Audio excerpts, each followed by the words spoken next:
From my dear students, second year GNM students, today I am going to teach about you Meniere's disease. Comes under the Emerson second ENT. Definition: Meniere's disease is a disorder of the inner ear that can affect auditory hearing system and vestibular balance system. That means Meniere's disease क्या है? It is the disorder of the inner ear and it will affect to the auditory means hearing system as well as vestibular means balance system. It is characterized by sudden and recurrent episodes of dizziness and tinnitus and progressive hearing loss usually in one ear. That means इसमें आपको क्या क्या sudden recurrent episodes क्या देखने को मिलेंगे? Dizziness देखने को मिलेगा, चक्कर आना, वर्टिगो, देन टिनाइटस मीन्स ऐसा लगेगा जैसे कुछ कान में बज रहा हो, ठीक है, और प्रोग्रेसिव हियरिंग लॉस मतलब और बढ़ते बढ़ते ये बार बार रिकरेंट एपिसोड्स ये भी दिखेगा कि सुनाई देना कम हो रहा है. And Meniere's disease usually affect in one year, फिर आगे चलकर ये बोथ ईयर्स में भी हो सकता है. ओके और मेनियस डिसीज जो होता है वो मेनली मेंस में होता है. और मेनियस डिसीज जो होता है उसमें जो एज इफेक्ट होता है मेनली दैट इज़ अबव 45 और 40. ओके और समटाइम्स ये चिल्ड्रंस में भी हो जाता है. तो दैट मीन्स ऐसे कुछ श्योर नहीं है कि मतलब हमारी एज इतनी है तो हमें नहीं होगा, नहीं, ऐसा नहीं है. वैसे देखा जाता है मेनियस डिसीज मोस्टली अबव 40 वाले पर्सनस को ही होता है. Okay other definition of Meniere's disease of inner ear, distension of endolymphatic system. That means distension means large and swollen and endolymphatic system means Meniere's disease में actually क्या हो रहा है? Endolymphatic hydrops. Other name of Meniere's disease it is the endolymphatic hydrops. That means इसमें fluid excessive हो जा रहा है, ठीक है, एंडोलिम्फ सिक्रिएशन ज़्यादा हो रहा है. क्यों? और क्योंकि यहाँ पर जो फ्लूइड प्रोडक्शंस हैं वो बहुत ज़्यादा मात्रा में हो रहा है और उसके एक्यूमुलेशन के वजह से ही हमारे वेस्टिबुलर में मतलब बैलेंस सिस्टम में as well as auditory that means hearing system में भी डिसबैलेंस हो जाता है. ठीक है, डिसबैलेंस मीन जैसे कि डिस्टेंशन ऑफ एंडोलिम्फेटिक जो है उसमें डिस्टेंशन हो जाएगा, स्वेलिंग हो जाएगा, जिसकी वजह से वर्टिगो जैसे सडन अटैक्स आपको दिखाई देंगे, vertigo. Then sensory neural hearing loss जैसे आपको दिखाई देंगे, then as well as tinnitus. Okay so that means ये क्या होता है in simple way? Abnormal fluid production और abnormal fluid secretions that is called the endolymphatic hydrops. ठीक है, and which this fluid will be fills in the hearing and balance structures. और ये जो fluid होता है fluid will be accumulate into the auditory system as well as vestibular system. Okay, in the inner ear. तो जिसकी वजह से Meniere's disease occur होता है. Okay, तो Meniere's disease also called the endolymphatic hydrops. Okay, and it is mainly affect to the men's, and the age is above 60 or above 40. They will affect it is very chance to get the Meniere's disease to that persons whose age will be above 40, above 45. Okay, and in this Meniere's disease the disorder in the inner ear. Okay, and in this condition our vestibular system as well as auditory system will affect. Okay, क्योंकि जो endolymphatic fluid होता है वो आपका accumulate हो रहा है कौन से पार्ट में? आपके ऑडिटरी सिस्टम में एज वेल एज आपके वेस्टिबुलर सिस्टम में. उसी एक्यूमुलेशन की वजह से क्या हो रहा है? Distension of endolymphatic. ठीक है, और उसी स्वेलिंग की वजह से आगे चलकर आपको ऐसे सडन अटैक्स दिखाई देने लगेंगे, जैसे वर्टिगो, डिजीनेस, टिनाइटस, ओके। और मेनियस डिसीज आपका 1 ईयर में होता है और ये आगे चलकर आपके बोथ ईयर्स को भी अफेक्ट कर सकता है। Okay, now we will see the cause and risk factors of Meniere's disease. Meniere's disease is caused by dilation or swelling of the endolymphatic sac, affecting the drainage of endolymph or other tissues in the vascular system of the inner ear, which is responsible for the body's sense of balance. That means I have told you that Meniere's disease क्यों होता है? Because of dilation of lymphatic sac, ठीक है।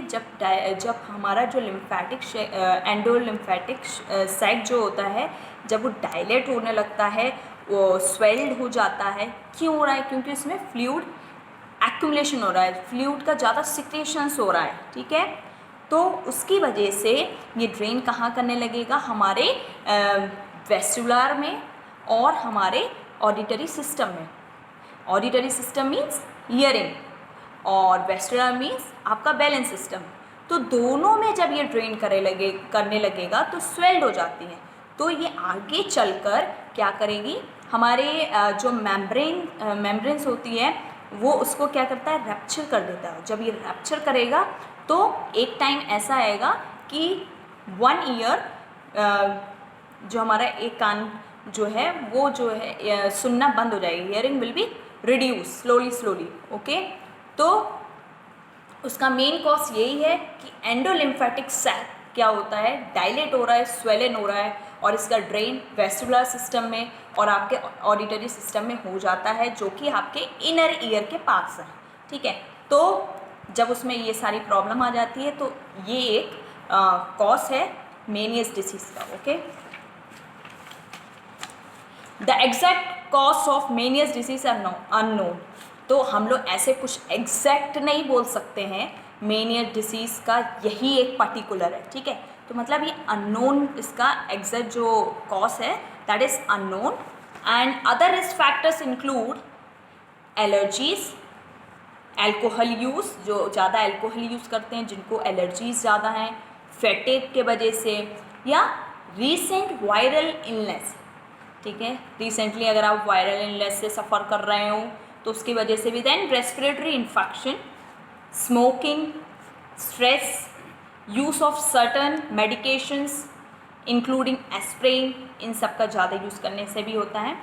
Then genetics में also play a role, okay. तो ये सारे क्या हैं? They are the risk factors of Meniere's disease, ठीक है। Now we will see the pathophysiology, ठीक है। पैथोफिजियोलॉजी मीन्स होता है कि स्टेप बाय स्टेप वो कैसे कॉज कर रहा है, कैसे हमारी बॉडी में आया और वो कॉज के कारण क्या सिम्टम्स हुए और वो सिम्टम्स के वजह से कैसे वो मतलब वो सिम्टम्स की वजह से डिसीज़ कैसे बन गई, ठीक है। कॉज आया, सिम्टम ये हुए, देन डिसीज़ अकर हुए, ओके। तो वही चीज़ हम लोग पढ़ेंगे step by step. So due to etiological factor, due to etiological factor means होता है कॉज की वजह से क्या होने लगेगा? ओवर प्रोडक्शन ऑफ एंडोलिम्फ, ज़्यादा से ज़्यादा मात्रा में एंडोलिम्फ का सिक्रेशंस होने लगेगा, प्रोडक्शन होने लगेगा, जिसकी वजह से क्या होगा? Excessive accumulation in inner ear, जिसकी वजह से इनर ईयर में ज़्यादा मात्रा में फ्लूइड एक्यूमुलेट हो जाएगा and they increase the pressure. अब वहाँ पर जो है ज़्यादा एक्सेसिव फ्लूइड कलेक्ट हो गया है तो क्या होगा? प्रेशर इंक्रीज होने लगेगा और जब प्रेशर इंक्रीज होगा तो ये दबाव डालेगा। तो जब ये प्रेशर दबाव डालेगा तो क्या होगा? रैप्चर द मेम्ब्रेन्स, जो हमारी मेम्ब्रेन है वो रैप्चर हो जाएगी और इसकी वजह से क्या होगा? Permanent loss auditory and vascular function, जिसकी वजह से परमानेंटली आपका जो ऑडिटरी का काम क्या है? सुनना, हियरिंग, एंड वेस्कुलर मतलब बैलेंस बना के चलना, वो फंक्शन क्या हो जाएंगे? परमानेंटली लॉस हो जाएंगे, okay. So this is the pathophysiology. Now we will see the clinical manifestation. Vertigo and dizziness, चक्कर आना, ये सब चीज़ें ऐसी दिखाई देंगी। क्यों दिख रही हैं? क्योंकि बैलेंस नहीं बन रहा है, और जब कान का बैलेंस नहीं बन पाएगा तो हमें ऐसी हियरिंग प्रॉब्लम होने लगती है और चक्कर आने लगते हैं, ठीक है। तो ये सारी चीज़ दिखाई देती है। Then sweating, nausea and vomiting, tinnitus, then hearing loss और deafness, fullness in both ears. क्यों फुलनेस फील होगा? क्योंकि यहाँ पे फ्लूइड एक्यूमुलेट हो रहा है, okay. Then photophobia and after that headache. Before starting the diagnostic evaluation, I am going to show the picture of healthy inner ear as well as Meniere's disease ear.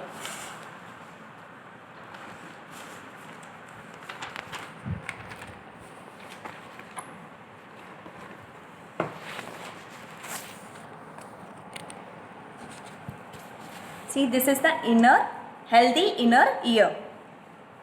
And this is the balanced canal, that is the vestibular, and this is the hearing canal, that means auditory, and this one is the endolymphatic sac. This one is the endolymphatic sac, and this part is the hearing and balance nerve, ठीक है। ये hearing और balance की nerve है, okay। Now we will see the abnormal structure of the inner ear, that means Meniere's disease.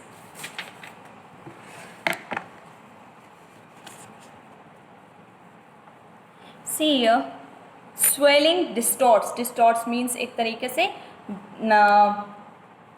उसका जो structure है उसको बिगाड़ देना, ख़राब कर देना, ठीक है। तो swelling distorts balance information, that means जो हमारा जो वेस्टिबुलर है, जो हमारा बैलेंस एरिया है, उसको वो क्या करेगी? स्वेल्ड कर देगी, एक तरीके से फंक्शन उसका ब्लॉक कर रही है, ठीक है, इरेगुलर कर रही है, ठीक है। क्यों हो रहा है ये सब? Because of backed up fluid leads to swelling and pressure. क्योंकि जो हमारा लिम्फेटिक है, जो हमारा लिम्फेटिक स्ट्रक्चर है, उधर पे क्या हो रहा है? फ्लूइड एक्यूमुलेशन हो रहा है, ठीक है। एंडोलिम्फेटिक सैक डायलेशन हो रहा है और डिस्टेंशन हो रहा है, और ये इसी डिस्टेंशन के वजह से क्या हो रहा है? आपको जो हमारे इनर ईयर के कनेक्टिव हैं, जैसे कि हमारा vestibular as well as auditory, उसमें भी स्वेल्ड हो जाएगा, उसमें भी डिस्टॉर्ट्स हो जाएगा, ठीक है। और इनके फंक्शंस धीरे धीरे काम करना बंद कर देंगे, ठीक है। देखिए अपने साइड से ये स्वेल्ड हो गए हैं, ठीक है, ये भी स्वेल्ड हो गया है वेस्टिबुलर। देन आपका ये जो ऑडिटरी है वो भी आपका स्वेल्ड हो गया है, ठीक है।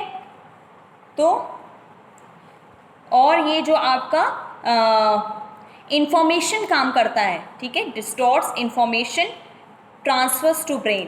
दैट मीन्स यहाँ पर अभी हमने देखा था हेल्दी स्ट्रक्चर में हमारी ऑडिटरी एंड वेस्टिबुलर नर्व्स थी ये, ठीक है। तो ये नर्व्स जो हैं जो ट्रांसफ़र करती है ब्रेन को सेंस प्रोवाइड करने के लिए कि हमें ये सुनना है, ठीक है। ये एक सेंसेशन प्रोवाइड जो करती है, यहाँ से जब ईयर कैनाल से इनर ईयर में जब आता है, इनर ईयर से जब वो ब्रेन में जाता है, तो ऐसा प्रोसेस चलता है। तो इसमें क्या होता है?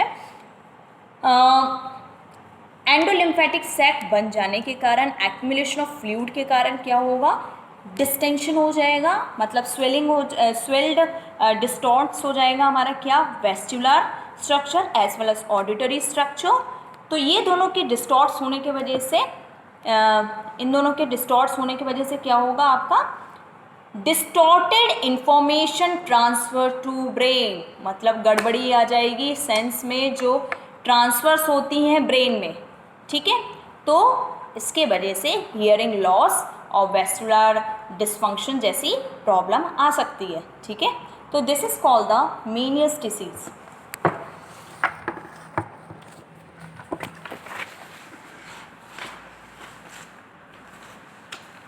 Diagnostic findings, history collections, then physical examination, otoscopic examination to check the ear, then Rene test, Weber's test, then last one it is the audiometric examination. Now we will see the management. First, medical management. Symptomatic relief means according to the symptoms we have to give drugs or treatment to the patient. then only he or she will get the relief from this disease. Then like under this you have to restrict the salty diet, ठीक है, sodium diet you have to decrease. Then avoid caffeine, nicotine, alcohol, high carbohydrate substance, high cholesterol foods like salty, fatty and sugar, मतलब ये सारी चीज़ों को आपको avoid करना है. Okay. Then vestibular suppressants means होता है, वेस्टिबुलर सप्रेसेंट्स मीन्स होता है drugs that reduce the intensity of vertigo, मतलब वो सारी ड्रग्स जो वर्टिगो को रिड्यूस कर सके, मतलब जो वर्टिगो रिकरेंट एपिसोड जो होते हैं, रिकरेंट अटैक्स जो हो रहे हैं वर्टिगो के, उसको स्टॉप कर सके, उसको रिड्यूस कर सके. ठीक है, तो वेस्टिबुलर सप्रेसेंट्स दे सकते हैं हम लोग. देन अब एक्युमुलेशन हो रहा है किस चीज़ का, फ्लूइड का, तो उसको कम करने के लिए हम क्या दे सकते हैं, डायरेटिक्स दे सकते हैं. देन वैसोडायलेटर्स दे सकते हैं. वैसोडायलेटर्स में फॉर एग्जांपल जैसे बीटा हिस्टाइन दे सकते हैं, और नाइसिन करके भी होती है, उसको भी हम लोग दे सकते हैं. Then steroids, then hearing aids, then intratympanic gentamicin, streptomycin, ये सारे एंटीबायोटिक्स भी हम लोग दे सकते हैं. Then under the surgical management endolymphatic sac decompression, decompression means होता है डिक्रीज द प्रेशर. ठीक है, तो endolymphatic sac decompression,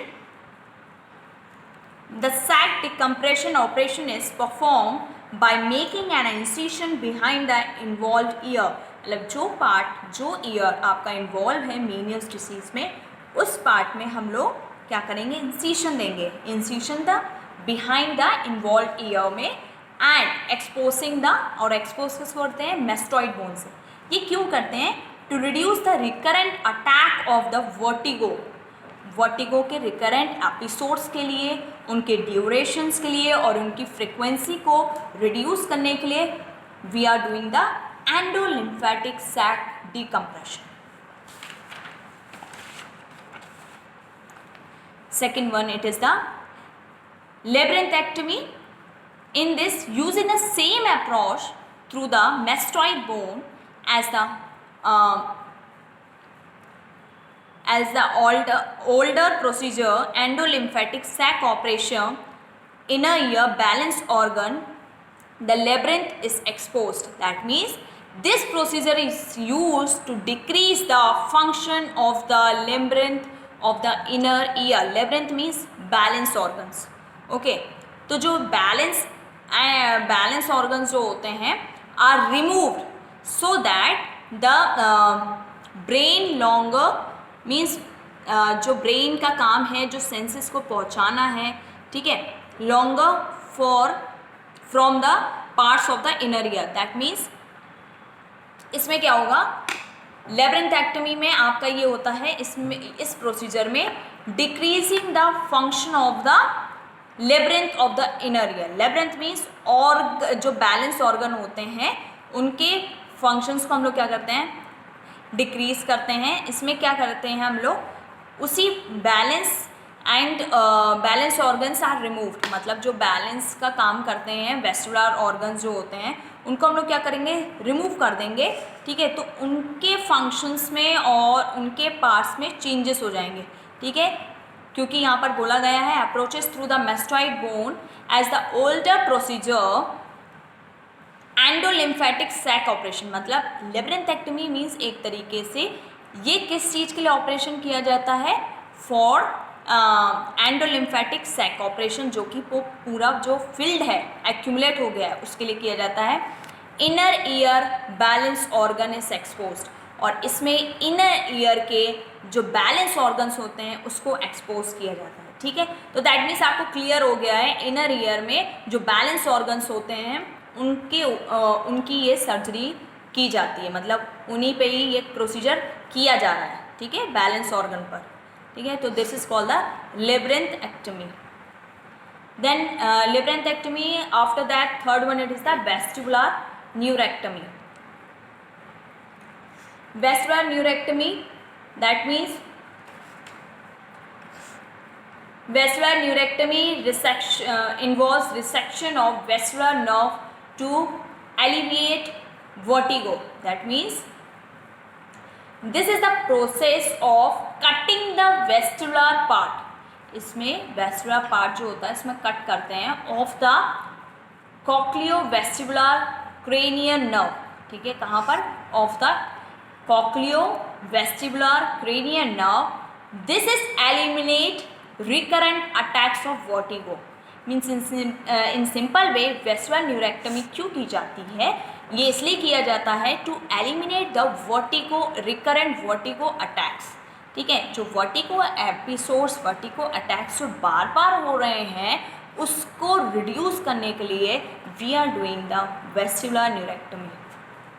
fourth one it is the cryosurgical method.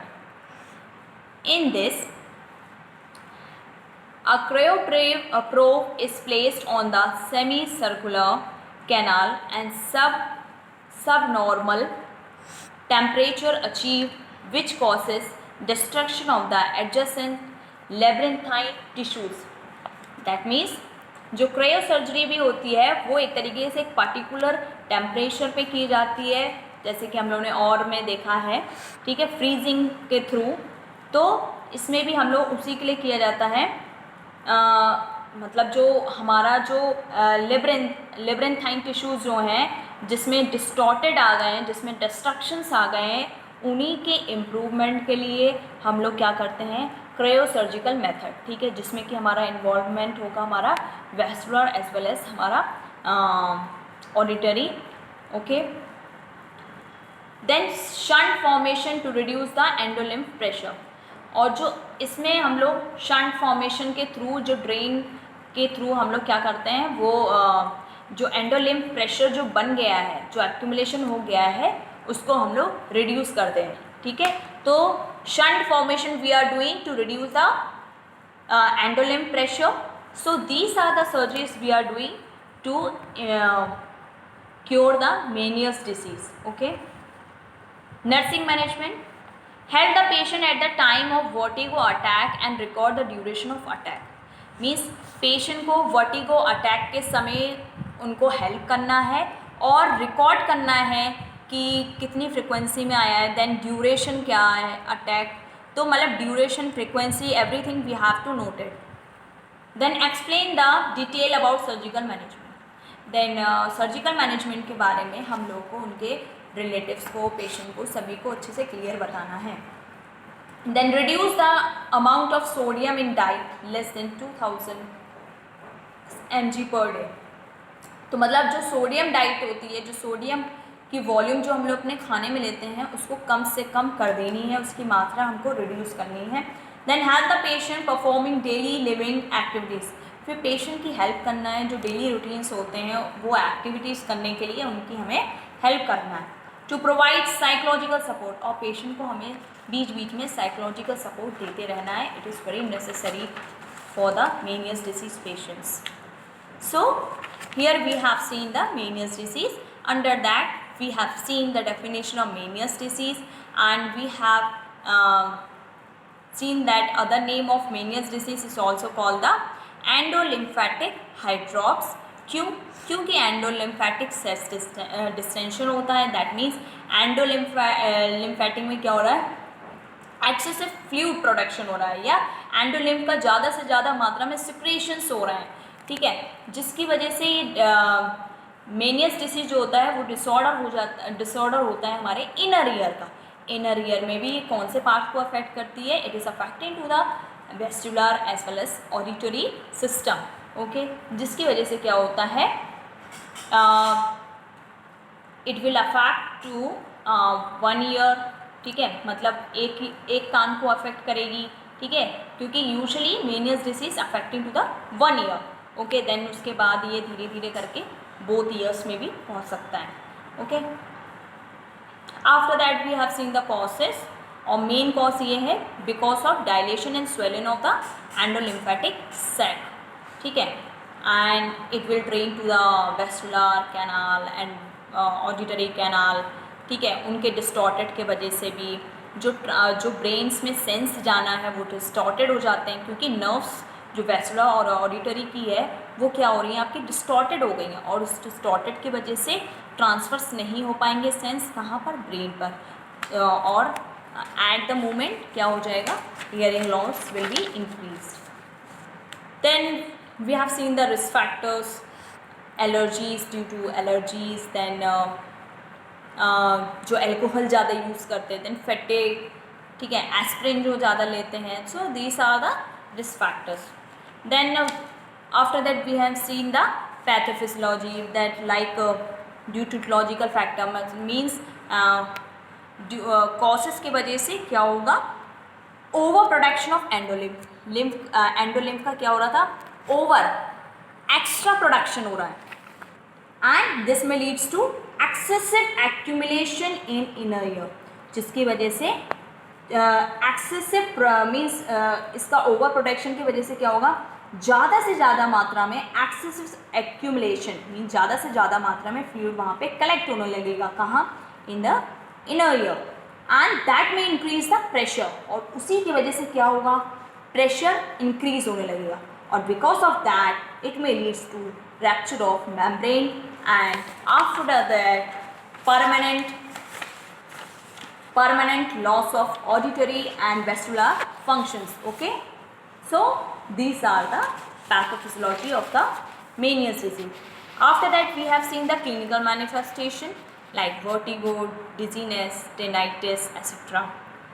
Then under the diagnostic evaluation we have seen, we have to take history collection, then Ronet test, Weber test, physical examination as well as otoscopic examination.